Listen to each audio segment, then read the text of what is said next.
Welcome to Donmar TV News Channel. Well, the information is quite magulo. It's kind of complicated. You all know that, no? You're listening to her testimony and the testimony of other people before the congressional hearing. So we are encountering the same problem insofar as the OSG is concerned. Magulo at komplikado. Ito ang inamin ni Solicitor General Minardo Guevara sa mga impormasyon kay suspended Bamban Tarlac Mayor Alice Go. Kabilang ito sa naging hamon sa pag-iimbestiga nila ngayon sa alkalde. Ayon kay Solgen Guevara, dapat maging maingat sila sa pagkalap ng mga impormasyon na maaring ipresenta sa korte kapag sila ay naghain ng kaso. There seems to be a lot of conflicting information, if not disinformation. So we need to be able to discern what evidence will be competent enough to hold before a court of law. Inihalimbawa ni Solgen Guevara ang isyu ng citizenship ni Go na isa sa kinu-question ngayon. Kaya naman hindi pa sila makapagbigay ng detalye sa kanilang findings hanggat hindi na kompleto ang mahahalagang impormasyon na kinakailangan. Well, her citizenship is the most important critical question, but we need to look at so many documents like her birth certificate, the fact of late registration, the nationality of her parents, and so forth and so on, because all of those matters will have a bearing on her citizenship. Dagdag pa ng OSG, maaaring maghain sila ng ibang kaso laban kay Mayor Go, liban sa quo warranto petition. So we need to look at other legal remedies first before embarking on a quo warranto petition, or probably filing a quo warranto petition on the basis not only of citizenship or the lack of it, but on other grounds like residency, or literacy, or disqualifications according to the election code natin, no? So those things we are considering as well. So not only on citizenship. Una nang nilinaw ni Solgen Guevara na hindi apektado ng kanilang investigasyon ang pagsuspende ng ombudsman kay Go. Ang gingging kahapon actually sa live nila Joey at Sas, nakigulo ko doon. Although putol-putol dahil nasa labas ako. But ganun pa man, pinag-usapan namin doon yung tungkol sa allegedly, okay, na patatakasin or palalabasin etong mga ampatuan. So balikan lang natin kung sino itong mga ito. So kung i-google nyo, tingnan nyo sa balita yung the Maguindanao killings, di ba? O yung massacre sa Maguindanao. 2009 po ito nangyari na kung saan 58 katao ang nagurgur. So mas gurgur ito. At kasama doon ay 32 na mainstream media o mga reporter o journalist rather ang nagurgur nung 2009. And in 2019 ay hinatulan na nga sila na guilty itong mga pamilya ng ampatuan, kasama nito si Unsay, aka Unsay, okay, na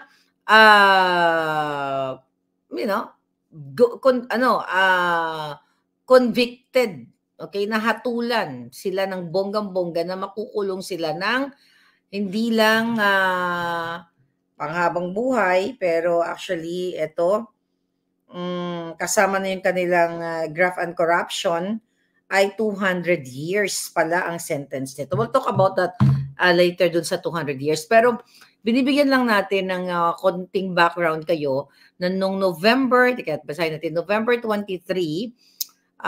from Al Jazeera ito, no? On the morning of November 23, 2009, just months in advance of the May 2010 elections, relatives of Ismael Manguda Datu, a town mayor, were heading to provincial capital of Maguindanao, okay, to file his certificate of candidacy as governor when they were stopped by armed men at checkpoint in the town of Ampatuan, named after the powerful Ampatuan clan. So yung town pala ng Ampatuan ay, kanila pa rin pangalan ng town. Ano? But anyway, tuloy natin. Magudadato himself had decided to stay home after receiving death threats. Instead, he sent his pregnant wife, Jenaline, and other female relatives, believing that they would not be hurt because they were women. Sabi dito, for added protection, they also invited group of journalists and other media workers to cover the filing of candidacy. Listening post, the Philippine, anyway, sige. Anyway, natin to babasahin kasi timeline ito ng maganda pala to basahin yung Al Jazeera. Timeline ito ng massacre o killing doon sa Ampatuan nga. Okay, pag-usapan muna natin. Basta nyo lang balita. So basta, merong si 58 na natsugi o ginurgur nila at nilibing, di ba nakita nyo naman yon noong 2009? At ito po ay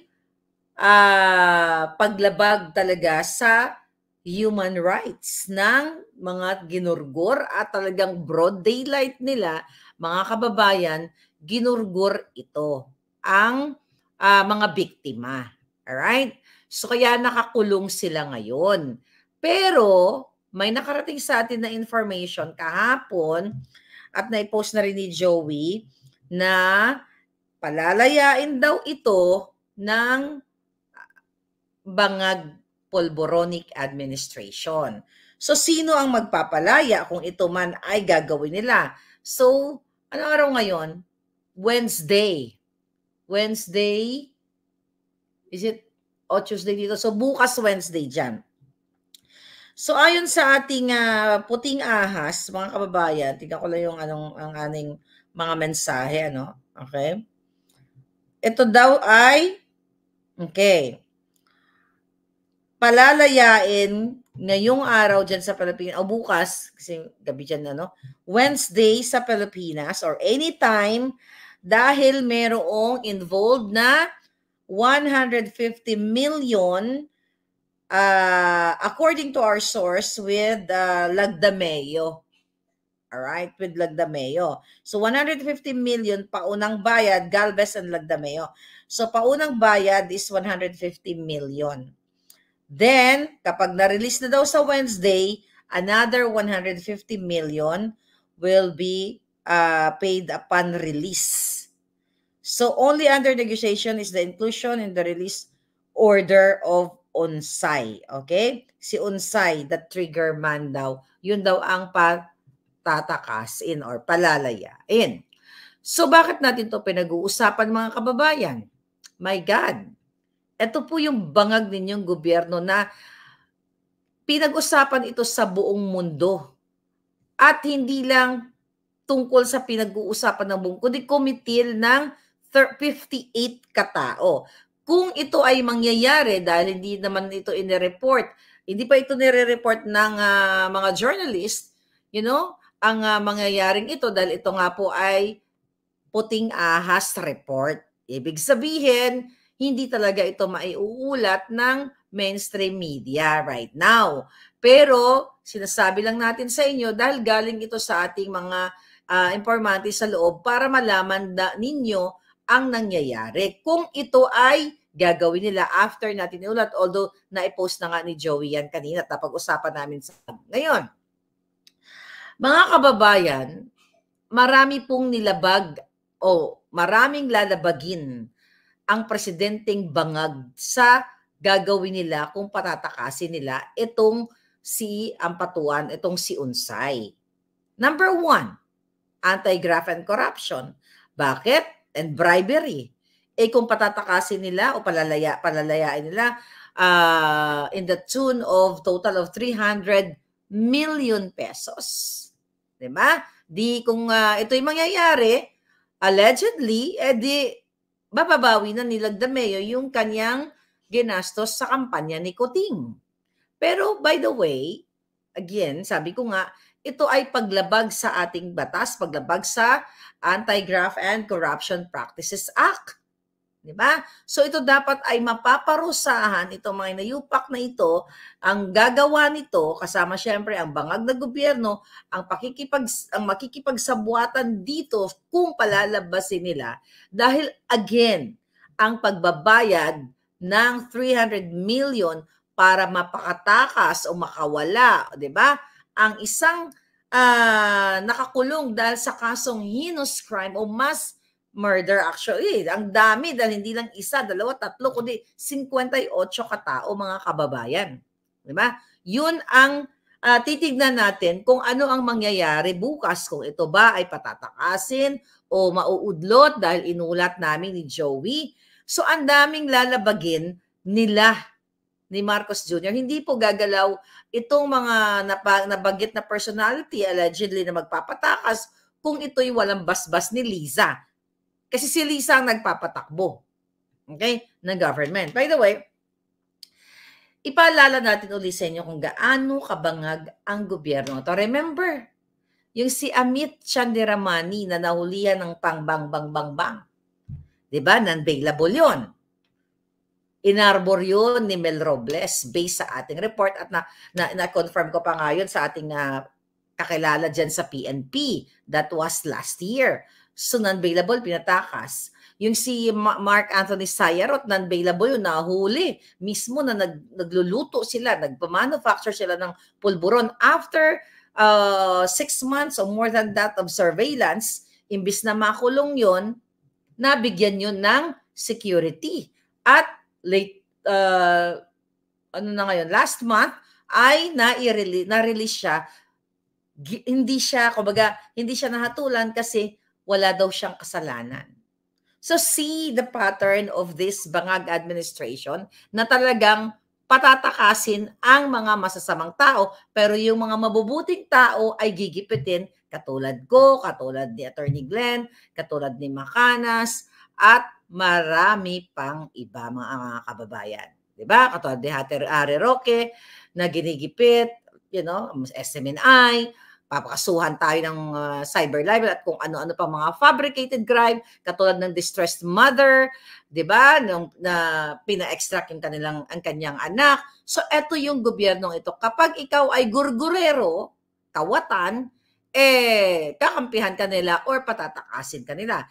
But again, sabi ko nga, kung ito ay matutuloy bukas, dahil yun po ang nakarating sa atin na information, imagine nyo mga kababayan, nasaan na ang, we all know, walang moral values, walang ethics itong gobyernong ito dahil bangag na bangag nga. Ganito po ang mga kilos ng mga bangag. Ang mga bangag o yung mga may yung juta, okay? Naluto na, naging Judictus Benedictus na ng talamak na Judictus Benedictus, wala na silang respeto sa batas. Di ba nakita nyo naman dyan, mga kapitbahay nyo o even yung family members ninyo, wala ang respeto sa pamilya sa batas pa kaya. Kasi feeling nila above the law sila dahil wala silang susunding batas. So kung ito'y patatakasin, itong ampatuan, itong si Unsay, 300 million daw po ang babayad, 150 muna kapag na-release, million, then 150 na naman kapag na-release na siya. So hindi pa ba kontento kung ito po ay mangyayari, kung gagawin nila ito mga kababayan, so ibig sabihin wala talagang kabusugan yung mga hinayupak na mga bangag, di ba? Sa ating bayan dahil sa bangag na gobyerno dahil wala silang hiya. Ano pang mga pwedeng ikaso dito? Plunder. Di ba? Kasi more than 50 million ang involved na bribery. So ayon sa batas dito, Republic Act 7080, ayan, sinulat natin ng bonggang-bongga. So, pag mahigit 50 million pesos, mga kababayan, ang bribery involved ng mga public official ay pwedeng makasuhan ng plunder. Ang dami pong i-violate nila sa ating constitution. Well, the fact na nga araw-araw sila nagva-violate ng ating batas, mga kababayan, dapat nga sila ay tanggal na dyan. Dapat nga sikuting kayo ay kumilos na, no? Hindi kasi yung impeachment, una, mabagal yan. Okay? At hindi natin maipoporma yan dahil ang mga hegemonyo, yung kanyang pinsan na si Tambaloslos at ang mga bayarang mga kongresista ay sabwat din nila. Kita nyo naman kung gaano ka todo tanggol itong mga sa Congress pagdating dito sa PIDEA leaks o sa involvement ng smuggling Wala. Kaya sabi ko sa inyo, wala kayong kakampi. Ang issue sa smuggling, pulburon, sa loto, ay talaga namang pinoprotektahan nila, pinoprotektahan ng gobyernong ito. So wala talaga mga kababayan, pag-asa ang ating bayan. By the way, okay, may palala ko lang. Okay, may article actually na, remember the lottery hearing, yung katiwalayan sa loto, yung lone bet, or yung araw-araw may nagpapanalo. 'Di ba? Yung na inamin na mismo ni Robles na yung fabricated picture na pinresent nila na may nanalo, 'di ba? Sino ang bidabidahan diyan, 'di ba? Si Tulfo at etong si Coco Pimentel. At inulat ko din sa inyo 'yan na ayon sa ating puting as ay na-bribe na yung mga hinayupak na 'yan. So ngayon magtataka ka, mga palangga. Kasi today, tingnan natin, okay, may article, tignan ko lang to. Ayan, may article today na June 4, okay, na itinalaga o in-appoint ni Lisa Tanas, ni Marcos Jr., itong si Katrina U. Pimentel as Special Envoy to UAE, nanumpa ngayon. Asawa ni Coco Pimentel. So kaya naman pala na udlot na ang hearing dyan sa loto. Hindi mananagot si Lisa, hindi mananagot si Mel Robles kasi ang asawa ni Pimentel ay na-appoint as Special Envoy to UAE. Nakita ninyo? Ito ba ay kabayaran dahil hindi nila ipinursu yung hearing dyan sa lottery? Ganon din kay Tulfo, di ba? Nasaan? Sa loto. Wala na. Pinatay na nila, tahimik na, at maaring ang totoong na bribe na si Tulfo ng 1 billion ayon sa ating source. So wala kayong patutunguhan, mga kababayan. Ayan o, in-appoint siya ngayon. Okay? Sabi dito nga sa balita, President Bongbong Marcos Jr. appointed Maria Ana Katrina U. Pimentel, wife of Senate Minority Leader Coco Pimentel III as Special Envoy to the United Arab Emirates. Marcos administered her oath of office on Tuesday, June 4, So, ibig sabihin, mga kababayan, yung mga, katulad ni Coco Pimentel, minority leader siya, di ba? Siya yung, kunyari, nag-oppose dyan sa Senate. Kunyari, hindi siya maka-Marcos or something. Yun na siya yung mga, tawag dito, nag-oppose sa mga maling ginagawa ng bangag. Pero tignan mo, na-appoint yung kanyang asawa. So ano ang mga signales nito? So kinukuha na ni Kuting lahat yung mga nag-oppose sa kanila or yung mga hindi masyadong umaayon sa kanya. Kumbaga binibigyan na ng mga papremyo. Binibigyan ng award para hindi na pumutak. Para hindi na magsalita. So ngayon, ito yung balikan natin itong non-bailable nga na ginawa ng mga ampatuan, non-bailable high crime ito. Alright? So actually, tinanong ko yung ating kaibigang abogado ngayon. Sabi ko, okay, tinext ko siya, sabi ko ganun ay, eto, natin si Palangga. Sabi ko, attorney, na ano mo na ba, na balitaan mo na ba, na palalabasin daw po yung gumurgur sa 58 katao, yung ampatuan nga, yung si Unsay, sa kahalagang total of 300 million. Ang sabi, imposibleng ma-release yan kasi non-bailable ang kaso niyan. At hindi na siya makakapag-bail kasi malakas ang ebidensya. Okay? Kung may ebidensya na gagawin niya ni Lagdameo at ni Galvez na palalayasin, pwede silang kasuhan nga ng graft and corruption. Alright? Yun ang sabi ng ating kaibigang abogado dito. Ngayon, pinarward ko itong pinost ni Joey na yung desisyon ng Department of Justice, yung Supreme Court pala, sabi niya, persons convicted of heinous crimes still entitled to good conduct time allowance, 'di ba? Kapag naging maayos sa loob ng kulungan, kukumpute-kumputin yung number years of your stay at kung ano man yung performance mo during sa kulungan, yun daw kasi ang gagamitin. Okay? Yun daw kasi ang gagamitin ng gobyernong ito para mapatakas o mapalaya itong ampatuan na ito na gumurgur ng 58 katao. Alright? Ngayon, ano sabi ni attorney? Okay? Hindi applicable sa ampatuan yan. May computation yan para ma-deduct sa sentence niya. Ang sentence ng ampatuan dun sa graft and corruption pa lang, 200 years na napagkakulong. Kahit i-apply ang good conduct allowance na yan, hindi pa rin pwede. So, sinasabi natin ito sa inyo para bukas, just in case na naman, na kunyari, totoong patatakasin nila o palalayain nila, alam nyo na illegal at labag sa batas at niyurakan na naman ang batas ng tao, batas ng Diyos, batas ng international. Kasi, commission of mga palangga ng paglabag sa karapatang mabuhay ng 58 katao.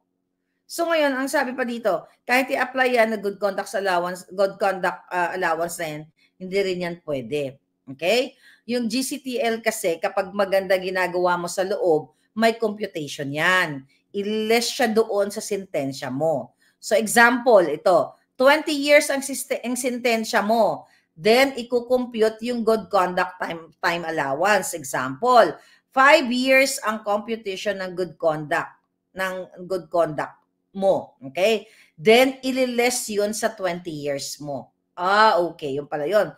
So, 15 years ka nang nakakulong, then lalaya ka na, kung 15 years ka nang nakakulong, din lalaya ka na kahit di mo mabuo ang 20 years kasi na-offset na ang GCTA, good conduct nga, yung good conduct time allowance. Okay? So, kung si ampatuan ay 200 years ang kanyang hatol, okay, hindi siya talaga makakalabas, mga palangga. Yun ang sinabi sa atin ng ekspertong abogado. Alright?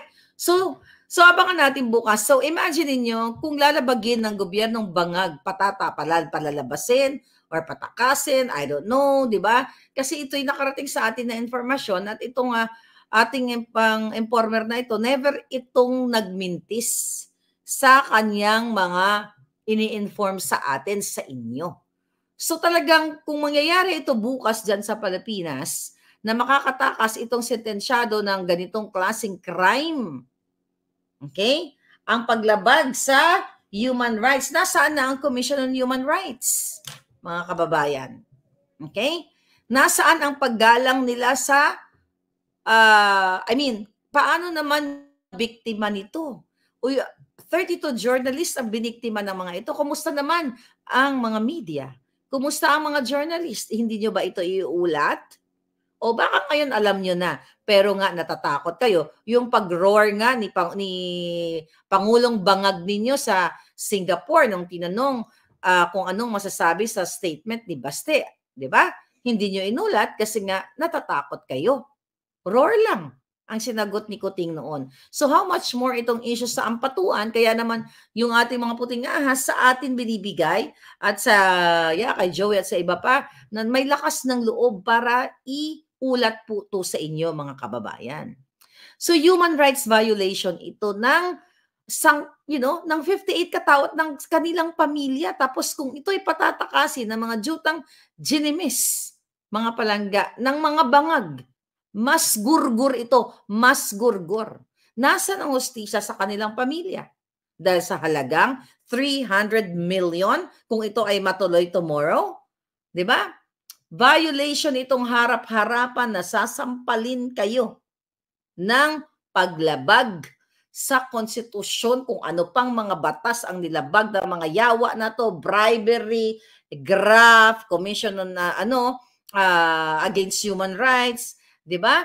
Lahat kung ano pang mga artikulo-artikulo dito sa batas ng Pilipinas ay dapat ninyong magkumilos talaga. At hindi lang yan. Meron pa silang international law na i-violate dito. Papayagan na lang ba, titingin na lang ba ang mga international audience na palalayain ng isang bangag na presidente o patatakasin itong mga ganitong klaseng taong nag-commit ng ganong mas gurgur? mas gurgur ito mga palangga. Kaya nga, di ba, ang ginagawa nila dito kay Pangulong Duterte, pinangihimasukan ng ICC yung inaakusa nila tungkol dito sa war on drugs na ito. So ano, ito tatahimik na lang dahil ito'y kagustuhan ni Marcos Jr. Just in case na patatakasin nila.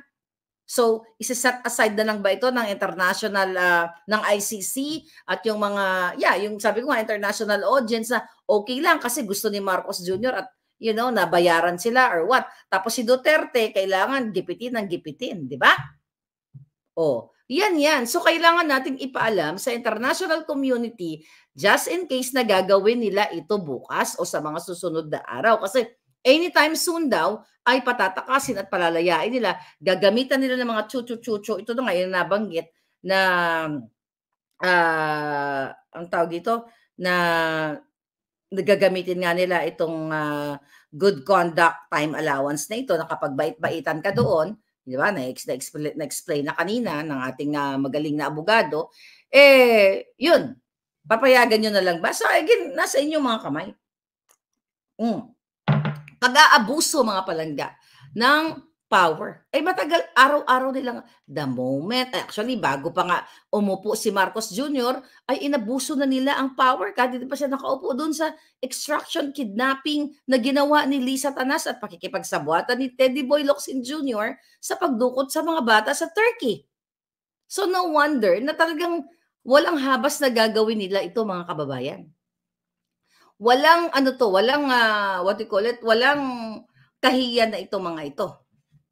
So, again, doon sa kapapasok lang, imagine ninyo, kayo ang biktima ng mga binang-bang-bang-bang o ginurgur.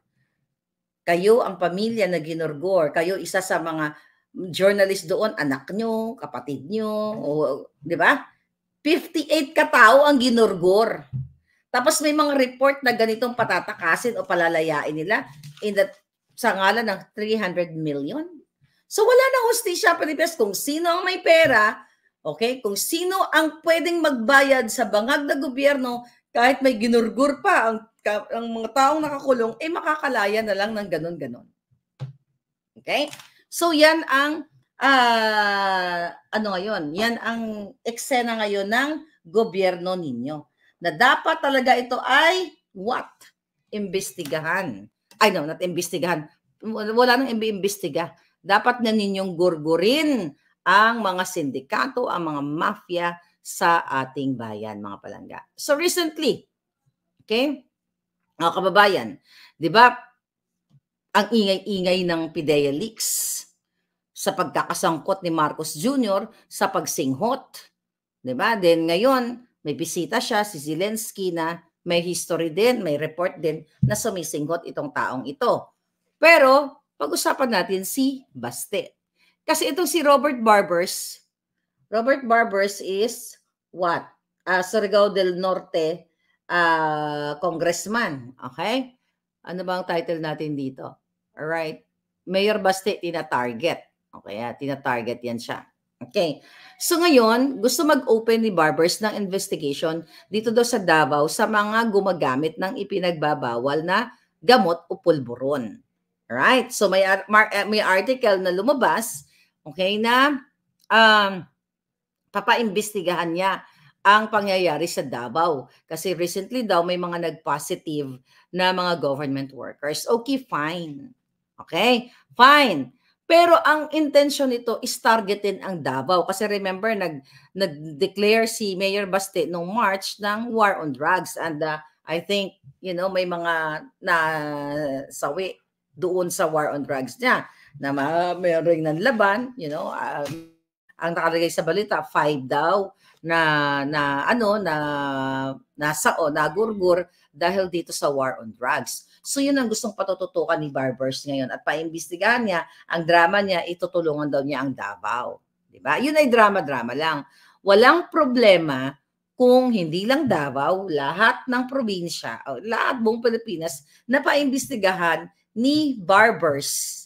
Okay? Ang issue dito sa paggagamit ng pulburon. The irony of hypocrisy ng hinayupak na mga ito. Okay? Paimbestigahan yung gumagamit sa Davao, pero nasaan si Barbers? Nasaan ang kongresista, mga kongresista, mga bangag na kongresista noong kasagsagan etong PIDEA leaks, na kung saan nasasangkot si Marcos Jr. na sumisinghot ng pulburon noong March 11 of 2012, kung saan nandoon sa report ng na inirelease ko. Okay? Diyan sa social media. So, kapag ang presidenteng bangag na nakikita na doon sa pre-op at authority to op na suminghot kasama si Maricel during that time dahil pinanindigan yan ni Agent Morales na yes, siya ang investigating agent during that time, na ang presidente ngayon ay noong 2012 ay dapat dadamputin na o iso-surveillance, di ba, sa kanyang paggagamit ng white powdery substance. Pero ngayon, mga kababayan, ano nangyari? Nasaan si Barbers?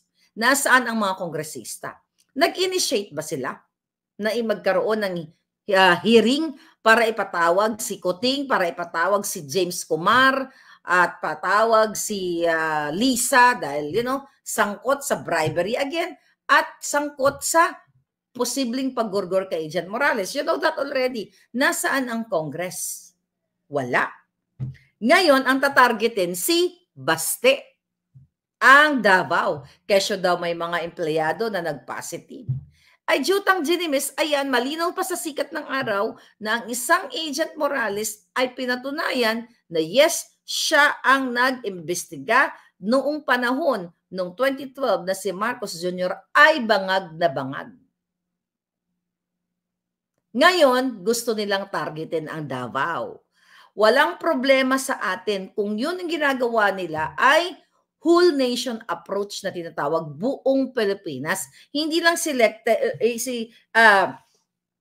selected area na ito Davao lang kasi gusto nilang puruhan ang mga Duterte. Itong mismong presidente, mga palangga, na si Marcos Jr., bakit ayaw pa imbestigahan mo, Barbers? Bakit si Baste, kunyari tutulungan daw niya si Baste para, to solve this problem sa pulburon, dahil may mga empleyadong involved, di ba? So ngayon, ang intention nito, mga kababayan, ay talagang what? Para gipitin ang Davao, gipitin si Mayor Baste. At sooner or later, baka ipatawag nila yan sa Congress at sa Senate kapag nag-open na. So, ipapatawag nila yung taong walang, like si Baste, di ba? Walang involvement sa drugs, pero si Marcos Jr. ay itchapwera. At si Lisa, na harap-harapan na narinig dun sa video na siya ang mastermind ng pang-babribe through Kumar and through Picoy and Romy Enriquez na narinig natin sa CCTV, pero walang aksyon ang gobyerno ang mga kongresista. You know that already. So mga kababayan, okay, yan ang gagawin nila ngayon. Gipitin ang Davao at si Marcos Jr. at itong mga heinous crime na ginagawa. Well, yung high crime, sabi ko nga, itong high crime na ginawa ni Lisa Tanas at ng gobyerno ni Marcos Jr. at ni Bianca Zobel, sila yun, magkakasabot sila, di ba? At yung mga tiwali sa ISAF, didinedma ng Kongreso at Senado. Pangingidnap yun, pangdurukot, again, violation of human rights. Ngayon, ano nangyari? Duterte ang kanilang tinututukan. They don't care about you.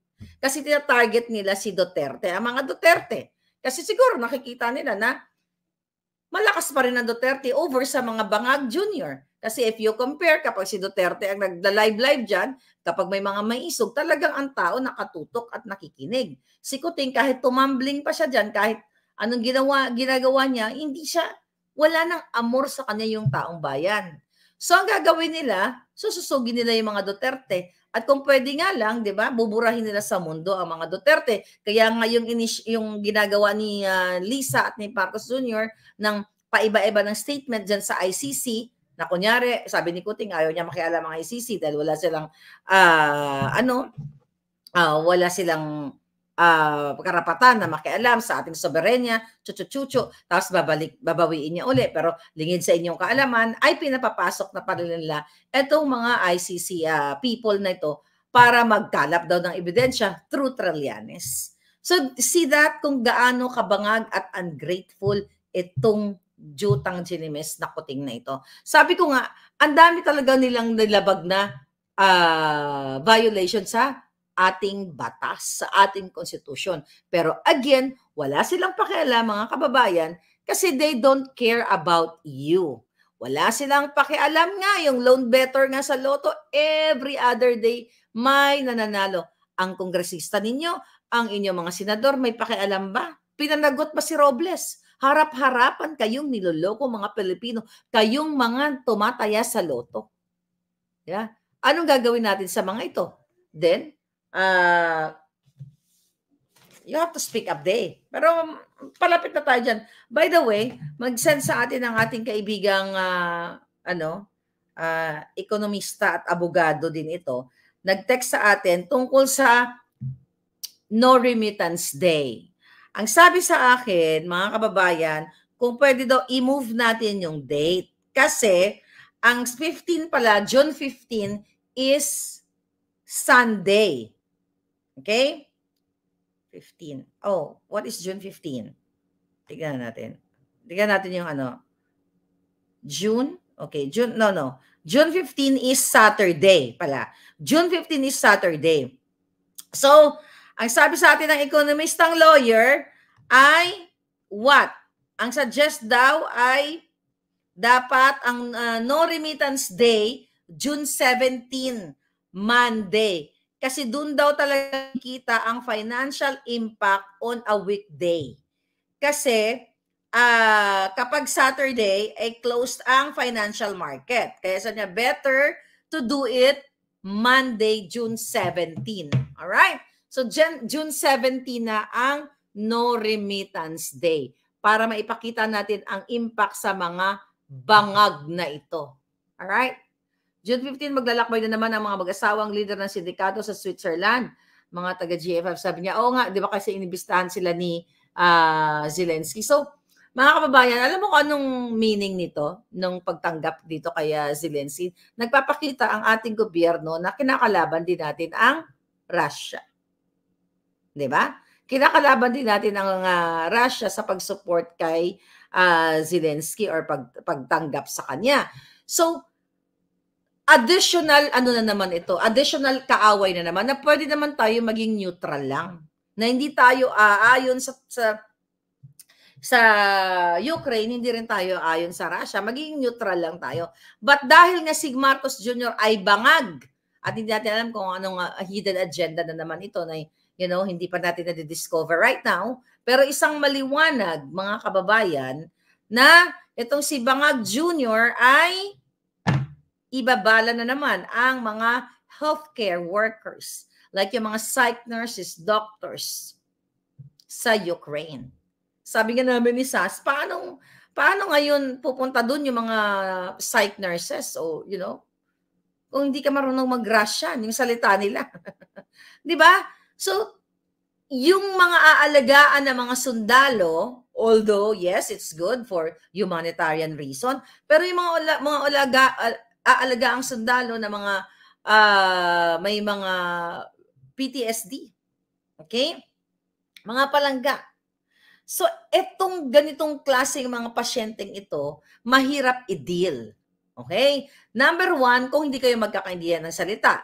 So, nangako si Kuting na magpapadala siya ng mga mga healthcare workers doon.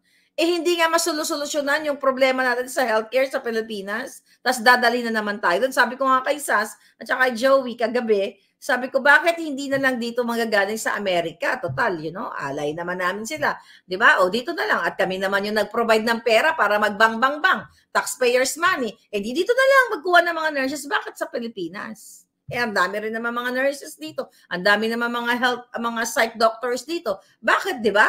Yun na ipapadala. Bakit Pilipino? Kayo, pupunta ba kayo? Ngayon, mga palangga. Ram. Okay, Ram Vergara. The Puppets comedian.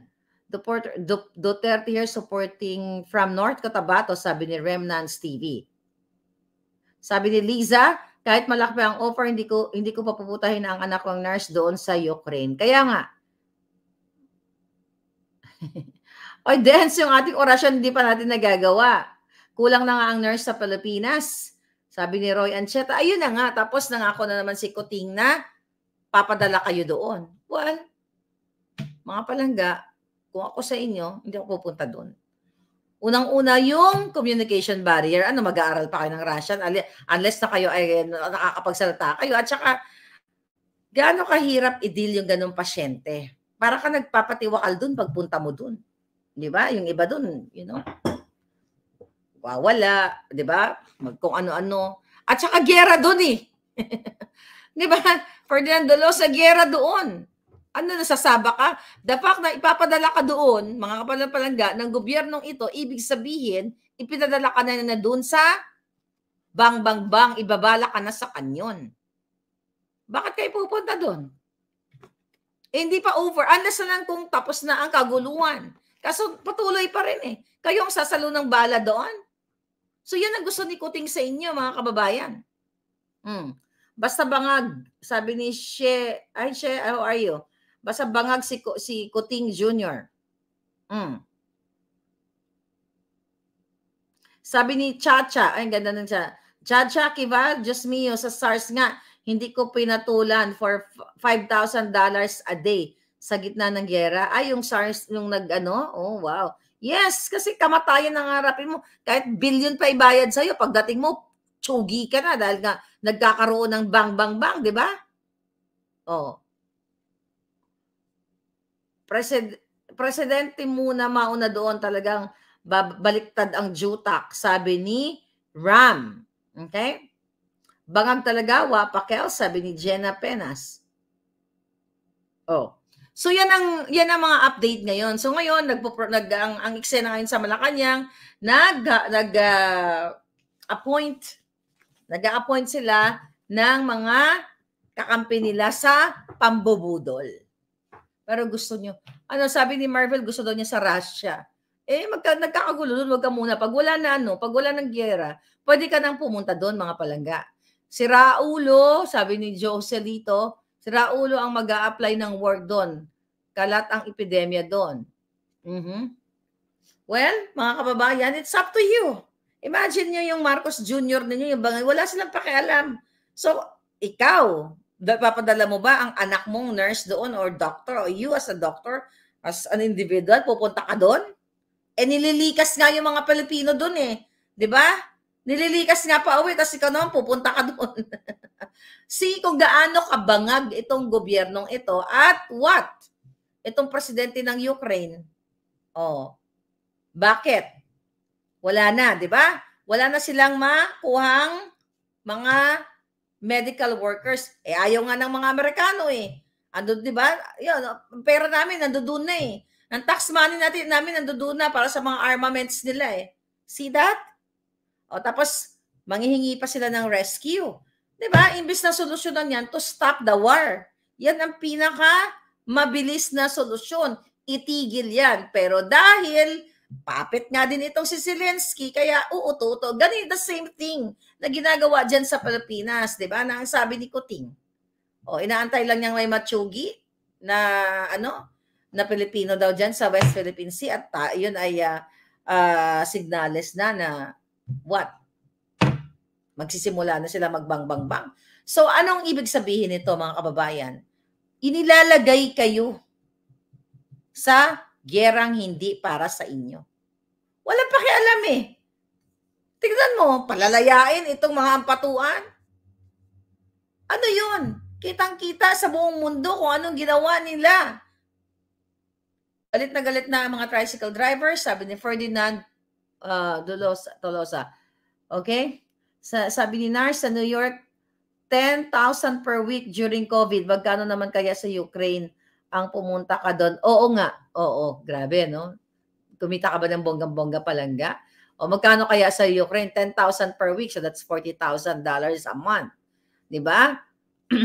Pero yung pupunta ka sa Ukraine, hindi lang mental,